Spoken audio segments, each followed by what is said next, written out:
جو دھاندلی ہوئی ہے کیا اس کو ہم قبول کر لیں اور مان لیں کہ جناب ٹھیک ہے، اگر ایسا ہوا ہے تو چلیں جی پھر آگے بڑھتے ہیں، ان چیزوں کا کیا حساب لینا ہے۔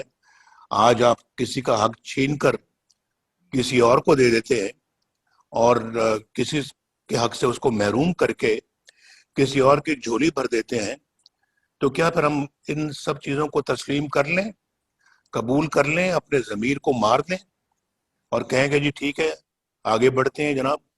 ایسا تو ہوتا رہتا ہے، 70 سالوں میں تو ایسا ہوتا رہا ہے، لیکن کیا آئندہ بھی پھر ایسا ہونا چاہیے؟ میں یہ سمجھتا ہوں کہ اس کا فیصلہ ہمیں بالکل اب دو ٹوک طریقے سے کرنا چاہیے۔ اور میں یہ سمجھتا ہوں کہ آج جو عدالتوں پر جو اس وقت دباؤ ہے اور دباؤ ڈال کر مرضی کے فیصلے لیے جاتے ہیں، تو کیا یہ سب صحیح ہے؟ اور آپ اس کے وٹنس ہیں آپ سب۔ ہمیں پتہ لگتا رہتا ہے کہ کہاں کس اپنا عدالت میں کس اپنا جج نے کیا فیصلہ کرنا ہے۔ انفارچونیٹ، اس سے بڑی بدقسمتی اور کیا ہو سکتی ہے کہ عدالتوں کو دباؤ میں لایا جائے اور ان سے من مانے فیصلے لیے جائیں۔ ان کو دیوار سے لگا دیا گیا ہے، یہ صحیح ہے؟ پارلیمنٹ کو ایک کٹ پتلی اور ربر سٹیمپ پارلیمنٹ بنا دیا گیا ہے، اس کو مان لیں۔ اور آپ میں سے لوگ مجھے بتاتے ہیں، میں تو پارلیمنٹ کا ممبر اور مجھے نہیں معلوم کہ میں کیوں نہیں ہوں آج ممبر نہیں ہوں۔ آج تک ایسا کوئی موقع نہیں آیا کہ میں پارلیمنٹ، الحمدللہ کہ میں پارلیمنٹ کا ممبر نہ رہا ہوں۔ اللہ کے فضل و کرم سے ہمیشہ اللہ نے کامیابی دی ہے، اور کوئی آسان ہے کہ میں اپنا، اللہ نے مجھے ہمیشہ یہ اعزاز بخشا ہے۔ آج پہلی مرتبہ میں پارلیمنٹ کا ممبر نہیں ہوں، یا میں اس وقت ممبر نہیں تھا جب ہم مشرف کے زمانے میں جو ہے وہ ایگزائل پہ چلے گئے، تو اس وقت بھی نہیں تھا اور آج بھی نہیں ہوں، کیونکہ میں ڈسکوالیفائی ہو گیا اور نکل گیا وزارت عظمیٰ سے کہ میں نے اپنے بیٹے سے تنخواہ نہیں لی۔ اور یہ ہے ہماری عدالتوں کا کہ بیٹے سے تنخواہ نہیں لی، چلیں چھٹی کریں، جائیں وزارت عظمیٰ سے بھی فارغ۔ اس کے بعد پھر چلیں وزارت عظمیٰ سے فارغ ہونے کے بعد مسلم لیگ کی صدارت سے بھی فارغ، ساری فائل۔ یہ کیا آپ کا دل و دماغ اس بات کو تسلیم کرتا ہے کہ اس کو، ان سب چیزوں کو مان لیا جائے؟ سیاست جو ہے وہ انسان اپنی سیلف ریسپیکٹ کو ملحوظ خاطر رکھ کر انسان سیاست کرتا ہے، سیلف ریسپیکٹ کمپرومائز کر کے نہیں۔ تو اگر جس میں سیلف ریسپیکٹ جو ہے وہ چلی جائے تو پھر کون سی سیاست اور کیسی سیاست؟ تو میں تو سمجھتا ہوں کہ یہ آج سب چیزوں کو سوچنے کا یہ دن ہے، اور مجھ جیسا آدمی جو 3 دفعہ اللہ تعالیٰ کے فضل و کرم سے اور آپ کی مہربانیوں سے اور آپ کی دعاؤں سے اور آپ کے تعاون سے وزیر اعظم بنا، میں 3 دفعہ، تو اس کے ساتھ یہ سلوک ہو رہا ہے کہ اس کو ملک سے باہر جو ہے وہ رکھا گیا 1999 سے لے کے 2007 تک، اور اب اپنا جو عدالتوں کی اجازت ہے میں باہر آیا ہوں۔ تو آج ہی کوئی عجیب و غریب صاحب میں نے کمنٹس پڑھے ہیں، بڑی تکلیف ہوئی ہے وہ کمنٹس پڑھ کے، مجھے بہت افسوس ہوا ہے۔ تو اب وہ آپ بھی سب جانتے ہیں، میں اب اس پہ کیا کمنٹ کروں، لیکن مجھ جیسا بندہ جو ہے جس نے پاکستان کی الحمدللہ خدمت کی ہے دل و جان کے ساتھ، یہ میرے ساتھی آپ کے ساتھ بیٹھے ہوئے ہیں، یہ جنہوں نے میرے ساتھ مل کے پاکستان کی بجلی کو بحال کیا، پاکستان کی روشنیوں کو بحال کیا، پاکستان کی انڈسٹری کو چلایا، پاکستان کی تجارت کو چلایا, گھروں میں بجلی لے کر آئے, اور پھر کسانوں کے لیے ٹیوب ویل چلائے, بجلی جو ناپید ہو چکی تھی اس کو دوبارہ لے کر آئے, دن رات کام کیا, ڈیم بنوائے, بجلی کے کارخانے لگوائے, اور پھر کہاں کہاں کارخانے نہیں لگے, اور اتنی سپیڈ میں. اور میں اپنے بھائی شہباز شریف کو بھی سلوٹ کرنا چاہتا ہوں کہ جس نے ماشاءاللہ دن رات ایک کر کے یہ بجلی کے کارخانے جو پنجاب میں لگے ہیں, اس کا سہرا شہباز شریف کے سر پر ہے, اور آپ یہ خواجہ آصف صاحب کے سر پہ ہے, اور شاہد خاقان عباسی کے سر پہ ہے, اور جو بھی لوگ اس ٹیم میں شامل تھے ان کے سر ہے. آپ جانتے ہیں, یہاں بیٹھے ہوئے ہیں ڈار صاحب, میرے ساتھ یہ بیٹھے ہوئے ہیں, ڈار صاحب ماشاءاللہ ان کے سر پہ ہے, انہوں نے اس کے لیے وسائل مہیا کیے. ڈار صاحب بھی جانتے ہیں, خواجہ آصف بھی جانتے ہیں, شاہد عباسی بھی جانتے ہیں, اور اپنا ڈار صاحب اور کون سے تھے جو بڑے اس معاملے میں ایکٹیو تھے. اور میں ان سیکرٹریوں کو بھی, سرکاری افسروں کو بھی میں بہت ان کا شکر گزار ہوں جنہوں نے ہمارا ساتھ دیا اس معاملے میں, کہ ہم نے اپنا یعنی ہر دوسرے تیسرے دن پرائم منسٹر ہاؤس میں میٹنگیں ہوتی تھی, اور بجلی واپس لانے کے لیے گیس کو پاکستان میں جو ہے نا وہ سپلائی کرنے میں میرا خیال ہے کہ ہم نے کوئی کسر نہیں چھوڑی. اور پھر اس کے بعد یہ تو ایک سیکٹر ہے نا, آپ دیکھ لیں آج موٹر ویز پاکستان یعنی اسلام آباد سے پشاور سے لے کے کراچی تک صرف ایک بیچ میں حصہ رہ گیا ہے, جو کہ اپنا ہے وہاں سے سکھر سے لے کے حیدرآباد تک, جو ابھی رہ گیا وہ بھی شاید رہ گیا کہ ہمیں ٹرم ہی نہیں کسی نے پوری کرنے دی. ہمارا ٹینیور جو ہے وہ اپنا جو ہے نا وہ اس میں پورا نہیں ہو سکا, ورنہ اس کی بھی بنیاد رکھ کے ہم جاتے. تو آج جگہ جگہ پاکستان پہ آپ کو ہائی ویز, موٹر ویز نظر آتی ہیں, اور لوگ کتنے مستفید ہو رہے ہیں. تو اس میں ماشاءاللہ حسن اقبال صاحب کا بھی بہت بہت شکریہ جنہوں نے اس کی ساری پلاننگ کی, اور پھر ڈار صاحب کا شکریہ جنہوں نے اس کے لیے پیسے فراہم کیے, اور پھر دھرنوں کے باوجود ہم نے وہ سب کچھ اکمپلش کیا جو اس ملک کی ضرورت تھی. اور پھر 4 سال, میں تو 4 سال رہا, 4 سالوں میں ہم تقریباً بہت کچھ کر گئے تھے. اور پھر آپ ہماری جو ہے وہ گروتھ ریٹ آپ دیکھ لیں, گروتھ ریٹ ماشاءاللہ کتنا بڑھ گیا تھا, اور 5.8% پہ جو ہے وہ گروتھ ریٹ ہم چھوڑ کر گئے ہیں, جو کہ آج نیگیٹو چلا گیا ہے. تو میں یہ سمجھتا ہوں کہ یہ کیا ہے, تو میں یہ سمجھتا ہوں کہ آج اپنا جو ہے وہ اللہ کے فضل و کرم سے جو ہے وہ یہ سب جانتے ہیں کہ ہماری کیا خدمات ہیں اس ملک کے لیے. دہشت گردی کے خلاف ہم جنگ جیت کر گئے, اور پھر پاکستان کو جو ہے وہ گرے سے ہم وائٹ میں لے کے آئے, فیٹف میں, اور سب کچھ آپ کے سامنے ہے. اب گنوانے کی کیا ضرورت ہے مجھے, لیکن آج ہزارہ موٹر وے بھی دیکھ لیں, سیالکوٹ لاہور موٹر وے بھی دیکھ لیں, آپ اپنا لاہور ملتان موٹر وے بھی دیکھ لیں, ملتان سکر موٹر وے بھی دیکھ لیں, حیدرآباد کراچی موٹر وے بھی دیکھ لیں, بلوچستان میں ہمارا بنی ہے, بلوچستان کے اندر جو ہے اللہ کے فضل و کرم سے ہائی ویز ہم نے بنائی ہیں, صرف یعنی پنجاب کے اندر نہیں, بلوچستان اور پھر گوادر کو کوئٹہ سے ہم نے ملایا ہے. یہ کوئی چھوٹا منصوبہ نہیں ہے, اور بہت ساری سڑکیں بنائی ہیں. اور اب یہ دیکھیں, یہ جو ڈیرہ اسماعیل خان سے یعنی اسلام آباد سے ڈیرہ اسماعیل خان سے یہ کوئٹہ, یہ انڈر کنسٹرکشن ہے, اس کا کافی حصہ سونا بن بھی چکا ہے. اور پھر اپنا جو ہے وہ سندھ کے اندر سے یہ موٹر وے ساری گزر رہی ہیں. ہمارے تو بڑے بڑے منصوبے تھے جو زیر تکمیل تھے اور بہت سارے آج شاید مکمل ہو چکے ہوتے، باقی بھی جو رہ گئے ہیں.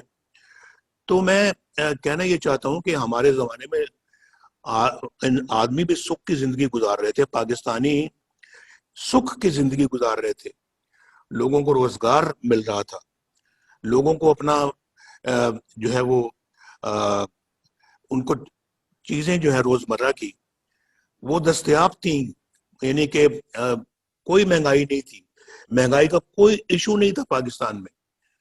تو آج تو ان کا جینا دوبر ہو گیا ہے. تو یہ جو جدوجہد آپ جو کرنے کا جو ارادہ رکھتے ہیں، وہ جو سب سے زیادہ اس کی جو ضرورت ہے وہ صرف اور صرف ان 21 کروڑ عوام کے لیے ہے، یا عوام کے لیے ہے جو جن کے دکھوں میں اور مشکلات میں آج بے پناہ اضافہ ہو چکا ہے. مجھے کوئی کہہ رہا تھا کہ جناب آج تو پاکستان کے اندر، یہ مجھے بہت ایک سمجھدار بندے نے یہ بات کہی ہے کہ آج کے زمانے میں جتنی کوئی لوگ کمائی کر رہے ہیں، اس کمائی سے وہ نہ اس اپنے اخراجات کو پورا نہیں کر سکتے، اخراجات کے ساتھ ساتھ نہ اپنے بچوں کو پڑھا سکتے ہیں، نہ وہ بجلی کا بل دے سکتے ہیں جو بم بن کے ان پہ گر رہا ہے، نہ وہ گیس کا بل دے سکتے ہیں، نہ وہ دوائیوں کا خرچہ اٹھا سکتے ہیں. آج دوائیوں کی قیمتیں آسمان سے باتیں کر رہی ہیں. صرف لائف سے سیونگ دوائی جو ہے وہ بھی عوام کی پہنچ اور عوام کی رسائی سے باہر ہے. آپ مجھے بتائیں کہ کس طرح سے جو ہے وہ اپنا لوگ اس وقت زندگی بسر کر رہے ہیں. مجھے کوئی آج بتا دے کوئی، وہ کہنے لگے کہ مجھے سمجھ نہیں آتی کہ آج اچھی خاصی جو تنخواہ ہوتی ہے جو 30,000 روپے تک بھی ہوتی ہے، اس میں جو یہ سارے اخراجات جو ہے نا وہ پورے کرنے کے بعد جو کھانا اس نے پکانا ہوتا ہے، اس کے لیے روٹی آٹے کی قیمت آسمان سے باتیں کر رہی ہے. آج تو میں پڑھ رہا تھا کہ اب آٹا جو ہے نا آگے ناپید ہونے والا ہے، گندم ہی نہیں باہر سے امپورٹ کی گئی. میں ایک زمانہ تھا ہمارا بھائی گندم امپورٹ چھوڑ کر ایکسپورٹ ہوا کرتی تھی. آج اپنا امپورٹ جو ہے نا وہ کی جا رہی ہے. اس کے لیے بھی آپ کو زر مبادلہ چاہیے، اور یہ اب امپورٹ کر کے تو وہ وقت پہ بھی نہیں اب آ سک رہی، تو شاید دسمبر میں قیمتیں اور زیادہ بڑھ جائیں گی اور گندم کی کمی اس ملک کے اندر آ جائے گی. چینی کی قیمتیں آپ دیکھ لیں، اور شہباز صاحب جو ہے نا وہ انہوں نے میں سمجھتا ہوں کہ ہم ان کی تعریف کرنی چاہیے جو انہوں نے انتہائی پریشر کے باوجود چینی کی قیمتیں نہیں بڑھنی تھی. ہم شاید 50 روپے کلو تھی جب ہم آئے تھے، اور 50 روپے ہی ہم چھوڑ کے گئے، اور لیکن آج جب سے ہم چھوڑ کے گئے ہیں تو 50 سے آج 100 روپیہ کلو چینی ہو گئی. کوئی ہے پوچھنے والا؟ مجھے بتائیں، کوئی دیکھنے والا ان چیزوں کا ہے؟ اور پھر میں نے آپ کو یہ پہلے کہا، میں نے کہا کہ پہلے تو آپ اپنے آپ سے پوچھیں نا کہ کیا ہم حق اور سچ پر ہیں. اگر ہم حق اور سچ پر ہیں تو پھر میرا خیال ہے کہ ہمیں کوئی تامل نہیں ہونا چاہیے، کوئی ہیزیٹیشن یا تحفظ نہیں ہونا چاہیے کہ ہم ان چیزوں کے خلاف جو ہے وہ برسر پیکار ہوں. تو میں کیا پاکستان میں پوچھ رہا تھا کہ جو کچھ ہم ہو رہا ہے وہ صحیح ہے؟ اور الیکشنوں پہ بات ہو رہی تھی کہ کیا الیکشن میں جو دھاندلی ہوئی ہے وہ صحیح تھی؟ اس کو مان لیں ہم. میرا تو ضمیر اس کو قبول نہیں کرتا، اور میں اسی پہ بات پہ میں نے کہا تھا کہ سیاست اور نو سیاست، کوئی انسان کا ضمیر بھی ہوتا ہے، کوئی انسان کی سیلف رسپیکٹ بھی ہوتی ہے. آج تو ہم انگریزوں کی غلامی سے نکل کر آپ اپنوں کی غلامی میں آ گئے ہیں. ہم کوئی فری سٹیزن تو نہیں ہیں. آج آپ پوچھیں اپنے آپ سے، آپ ہیں؟ پوچھیں، ذرا پوچھ کے دیکھیں آپ.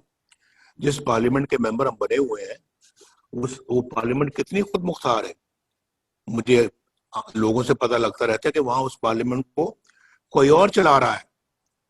وہاں پھر جو ہے نا وہ دوسرے لوگ ہیں جو آ کے یہ ڈائریکشنز دیتے ہیں کہ جناب آج ایجنڈا یہ ہوگا اور آج اس بل پہ یہ ووٹنگ ہوگی اور فلاں کل یہ ہوگا, کمیٹی فلاں بل کو منظور کرے, فلاں بل کو دیکھے. تو یہ میں سب جو ہے نا, یہ میں سمجھتا ہوں کہ یہ بہت جو ہے نا وہ ہے سوچنے والی باتیں یہ, کہ ہم نے تو یہ ہماری تو اسمبلی بھی اب معاف کیجیے گا کمپرومائزڈ. تو اس میں انفارچونیٹلی جو ہے وہ ہماری عدالتوں کا آپ نے دیکھ لیا حال. جو محمد بشیر صاحب کی جو کورٹ تھی, وہ کرنل صاحب وہاں سے نکل رہے ہیں, اور وہ اس شاباش اس جرنلسٹ کی, جس نے اپنا ان سے پوچھ لیا کہ جناب آپ یہاں کیا کرنے آئے تھے, اور آپ یہاں پر کس کو ملے ہیں, اور ہمیں بھی اجازت دے دیں کہ ہم بھی جج صاحب کو مل سکیں. اور وہ کتاب سے منہ چھپا رہا ہے اپنا. کیا ضرورت تھی چھپانے کی اگر دل میں چور نہیں تھا؟ دل میں چور تھا تو منہ چھپایا نا. بات کرنے کی, جواب دینے کی ہمت نہیں تھی, کیونکہ سوال صحیح پوچھے جا رہے تھے. تو اس طرح سے جو کیا یہ پھر صحیح ہے؟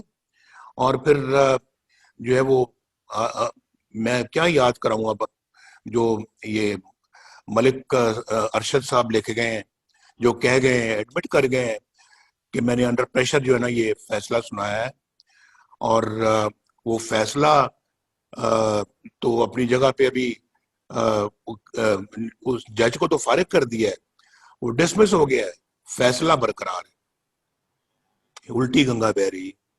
اور اسی فیصلے پہ میری بیل کا مسئلہ اٹکا ہوا ہے, اندازہ کیجئے آپ. اور میری بیل بھی اسی یعنی کہ جو جج ڈسمس ہو گیا ہے, جس کے بارے میں سینئر جوڈیشری نے یہ کہا تھا کہ ہمارے سر شرم سے جھک گئے ہیں اس بندے کا جو کردار ہے, تو اسی بندے کا فیصلہ قائم ہے, لیکن وہ بندہ جا چکا ہے کیونکہ اس کو سزا ہو گئی ہے, اور فیصلہ ہمارے سر پہ ابھی تک لٹک رہا ہے. تو میں آپ سے یہ کہنا چاہتا ہوں کہ یہ عوام کو مہنگائی سے جو کچل دیا ہے, کیا یہ صحیح ہے؟ اور اس کے بعد یہ میں اس معاملے میں بالکل جو ہے وہ یہ رائے رکھتا ہوں کہ سابقہ جو آپ کی اپنا جو ڈی جی آئی سے ہی تھے, ظہیر الاسلام صاحب, انہوں نے کیا کیا آپ کو تو معلوم ہی اچھی طرح سے, کہ انہوں نے جناب کہا کہ جی نواز شریف صاحب آپ استعفیٰ دے دیں, پیغام بھیجا, اور آپ گھر چلے جائیں. اور یہ دھرنوں کے دوران کی بات ہے, دھرنوں کی اس پیریڈ کی بات ہے کہ جی I should step down and go home. تو یہ مجھے بتائیں, یہ صحیح ہے؟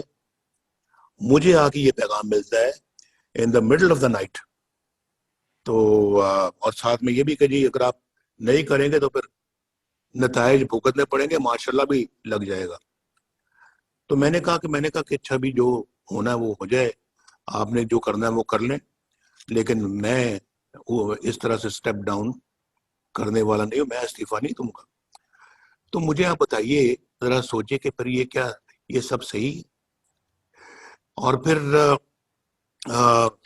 اس معاملے میں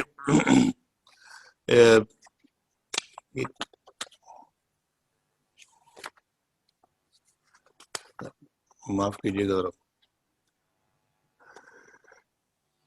دوسرا یہ دیکھیں کہ یہاں پہ بیان دیا جاتا ہے کہ جرنیل فوج کا سیاست میں کوئی کردار نہیں ہے, اور فوج جو ہے وہ سیاست میں کوئی حصہ نہیں لیتی, تو کوئی مداخلت نہیں کرتی. تو پھر مولانا غفور حیدری صاحب نے جو کہا کہ مجھے جنرل باجوہ نے بلایا, چیف آف آرمی سٹاف نے مجھے بلایا, اور مجھے کہا کہ جی آپ یہ دھرنا بند کریں, ہم جو نواز شریف کے خلاف کر رہے ہیں آپ اس کے مداخلت نہ کریں. پھر یہ تو کون سی سیاست رہے گی جس میں آپ مداخلت نہیں کر رہے؟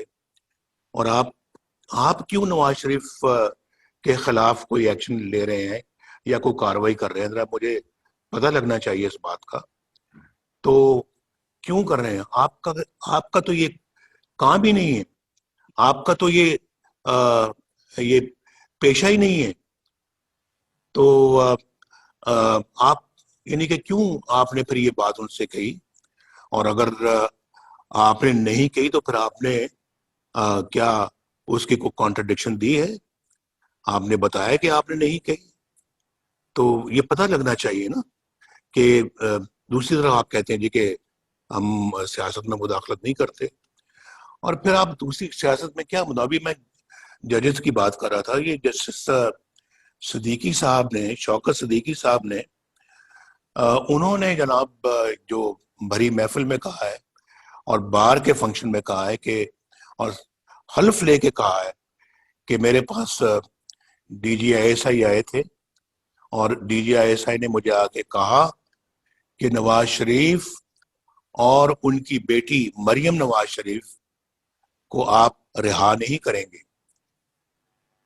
کیونکہ اگر آپ نے ایسا کر دیا تو ہماری تو پھر 2 سال کی محنت ضائع ہو جائے گی.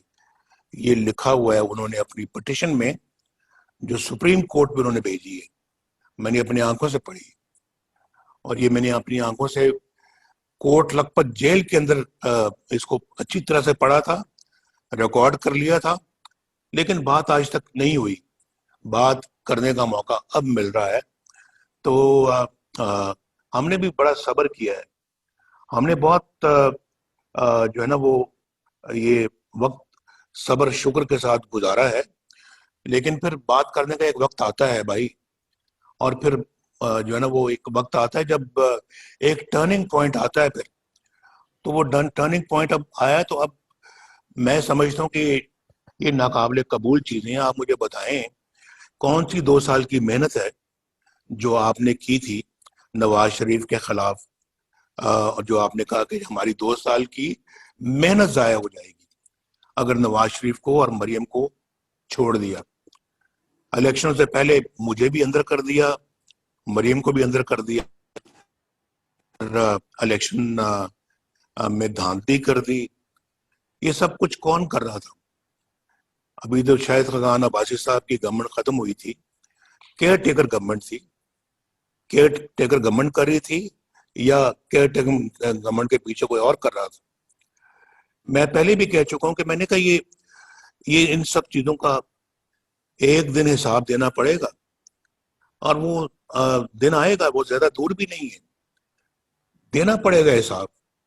اور ہم اپنا جو ہے وہ ایک غلام بن کے جو ہے نا اپنے ملک میں اب نہیں رہ سکتے، اور میں غلام بن کے رہنے کا میں قائل نہیں ہوں. انشاءاللہ رہوں گا ایک پاکستانی بن کے، قابل فخر پاکستانی بن کے. انشاءاللہ میں اس طرح سے زندگی گزاروں گا. غلامی مجھے قبول نہیں ہے، اور آپ دیکھیں گے انشاءاللہ. تو اگر یہ سب کچھ صحیح ہے، ہمیں جو ہے نا وہ آرام سے چپ کر کے اپنے گھروں میں بیٹھنا چاہیے. ہمیں پھر پاکستان کے عوام کی خدمت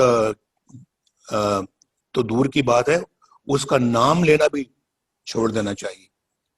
لیکن اگر یہ سب چیزیں صحیح نہیں ہیں، اور ہمارا نہ ذہن، نہ دل، نہ ضمیر اس کو قبول کرتا ہے، تو پھر تو اس کے خلاف اٹھنا ہوگا.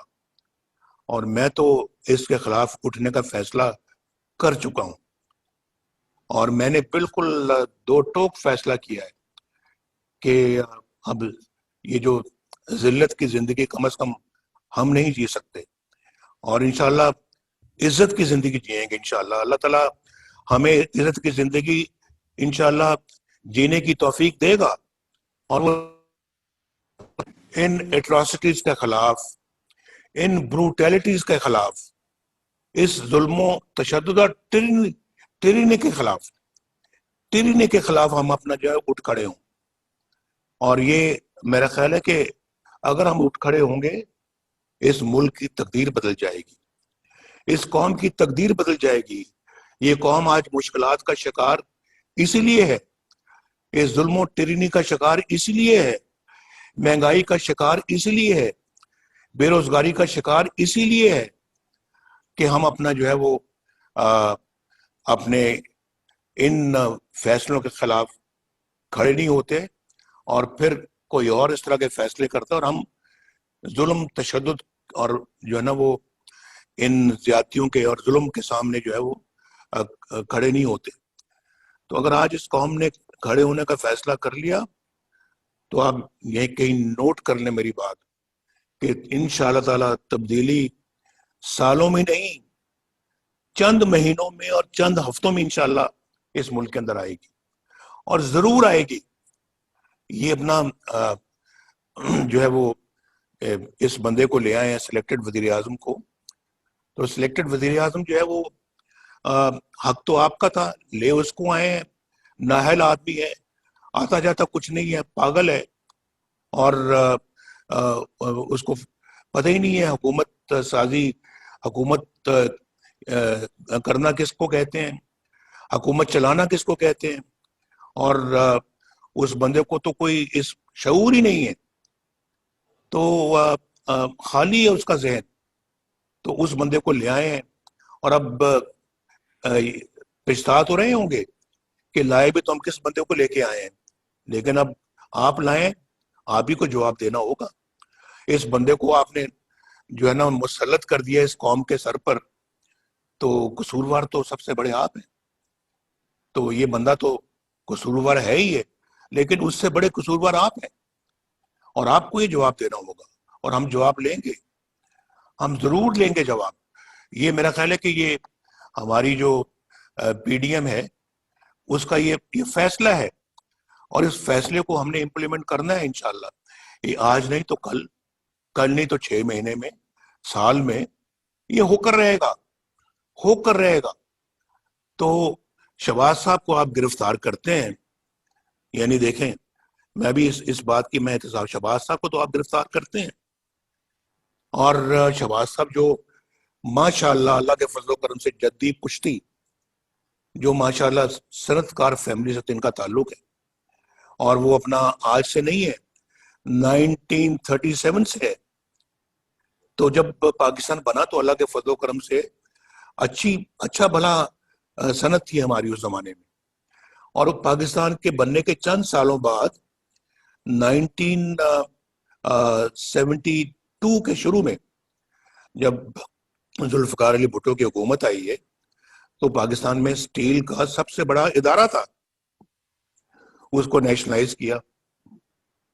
شہباز صاحب جو کہ ایک انڈسٹریل بیک گراؤنڈ سے ہیں، اور ماشاءاللہ اس زمانے میں اللہ کے فضل و کرم سے ہمارا جو کاروبار تھا 1972 میں اربوں روپے کا کاروبار تھا، اربوں کا۔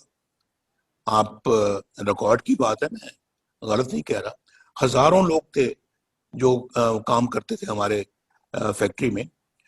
تو اس کو تو آپ نے پکڑ لیا کہ آپ کے ذرائع جو ہیں وہ میچ نہیں کرتے، آپ کے جو ہیں وہ اس سے آپ کے اخراجات سورسز سے میچ نہیں کرتے۔ تو بھائی مجھے تو سمجھ نہیں آتی کہ کیوں نہیں میچ کرتے۔ تو آپ نے عاصم سلیم باجوہ، جنرل عاصم سلیم باجوہ، اس کو تو آپ نے پکڑا ہی نہیں، پکڑا آپ نے شہباز شریف کو لیا ہے۔ پکڑنا تو اس کو چاہیے تھا آپ کو، جس نے پچھلے 15-20 سالوں میں پتہ نہیں کہاں سے ریسورسز، کروڑوں روپے، اربوں روپے کے اثاثے بنا لیے ہیں آپ، اور وہ بھی ملک سے باہر بنائے ہیں آپ نے اثاثے، پکڑے گئے ہیں۔ اور اس پہ تو یہ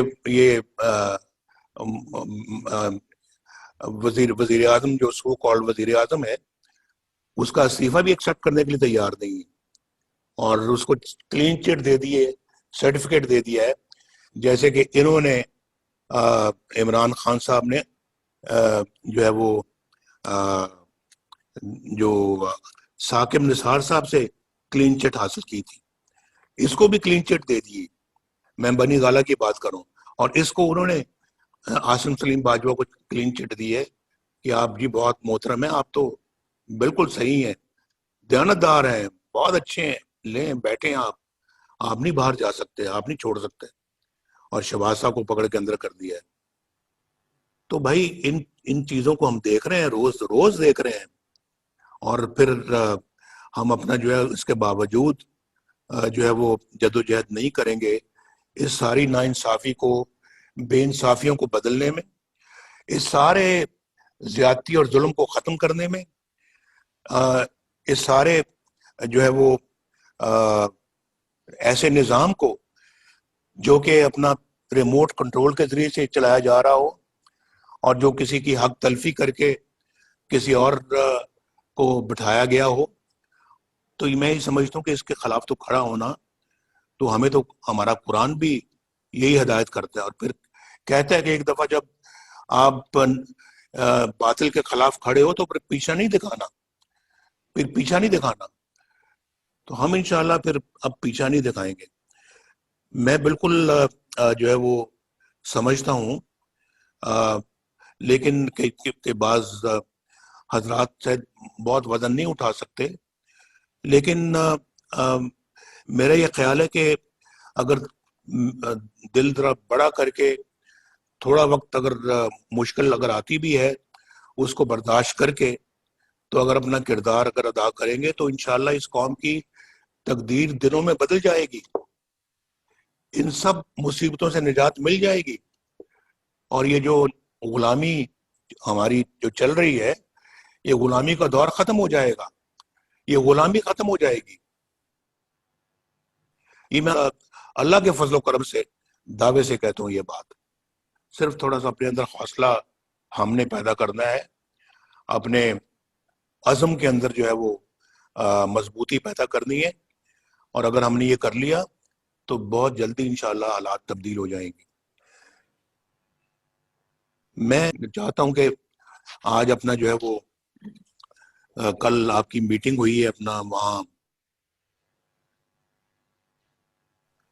میٹنگ کے حوالے سے اب اپنا جو ہے وہ, اور پھر جو فیصلے جو ہوئے ہیں ہمارے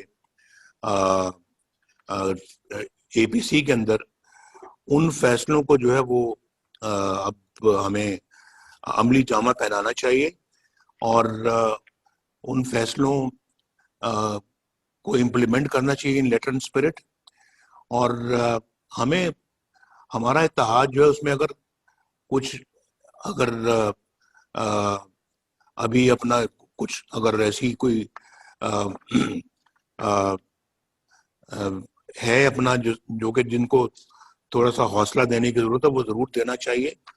لیکن میرا مطلب کہ جو اس وقت پورے حوصلے اور اسپرٹ میں ہیں, ان کو انشاءاللہ آگے بڑھنا چاہیے. اور میں سمجھتا ہوں کہ اس کے لیے ہماری اپنی پارٹی کو بھی اپنا کردار خود بھی ادا کرنا چاہیے. ایک تو پی ڈی ایم کے پلیٹ فارم سے بھرپور کردار, ایک اپنے پلیٹ فارم سے بھرپور کردار, اور ماشاءاللہ ہم بھی اللہ تعالیٰ کے فضل و کرم سے اس قابل ہے کہ اپنا خود بھی کردار ادا کر سکتے ہیں, جو کہ انشاءاللہ جھولی پی ڈی ایم کی جھولی میں جائے گا.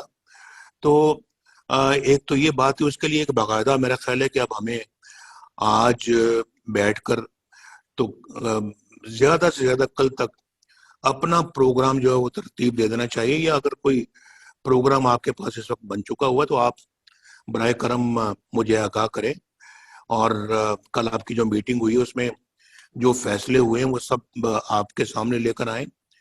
اور پھر آگے اب گلگت بلتستان کے انتخابات بھی آ رہے ہیں, اس میں بھی جو ہے نا وہ ہمیں اب بھرپور طریقے سے گلگت بلتستان کے الیکشنوں میں حصہ لینا چاہیے, اور وہاں ہر طرح سے ایسے کسی بھی ہتھکنڈوں کا دفاع کرنا چاہیے کہ جو خدا نخواستہ اس الیکشن کے اندر کوئی اپنا خدا نخواستہ کو ہاتھ دکھانے کا کوئی ارادہ رکھتا ہو تو اس کو ناکام کرنا چاہیے.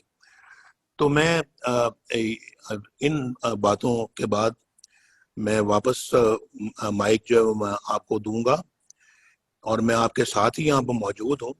آپ برائے کرم اب بتائیے کہ کس طرح سے آپ اپنا ہم پی ڈی ایم کو اور پی ایم ایل این کو آگے آنے والے دنوں میں کیا آپ کا پلان ہے.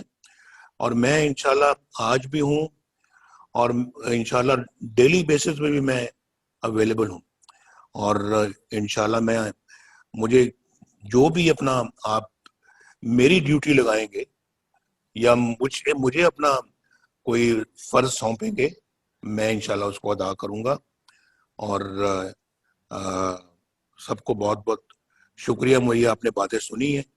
کل چونکہ CWC کا بھی اجلاس ہے, تو اس میں بھی میں سمجھتا ہوں کہ ہمیں مل کے بیٹھ کے تقریباً یہی بات کرنی پڑے گی. اس میں زیادہ لوگ ہوں گے تو زیادہ سے زیادہ لوگوں تک اپنی بات ہمیں پہنچانی چاہیے. حفیظ الرحمان صاحب کو میں سامنے دیکھ رہا ہوں, اور میں راجہ فاروق حیدر صاحب کو بھی دیکھ رہا ہوں. آپ کو بھی بہت بہت حفیظ الرحمان صاحب سلام, راجہ صاحب آپ کو بھی سلام. اور حفیظ الرحمان صاحب بھی اس سلسلے میں کچھ ہمیں بتائیں گے تو ذرا ہمارے علم میں اور اضافہ ہوگا. بہت بہت شکریہ. آسر اقبال صاحب, واپس آپ کی طرف مائک بھیج رہا ہوں میں.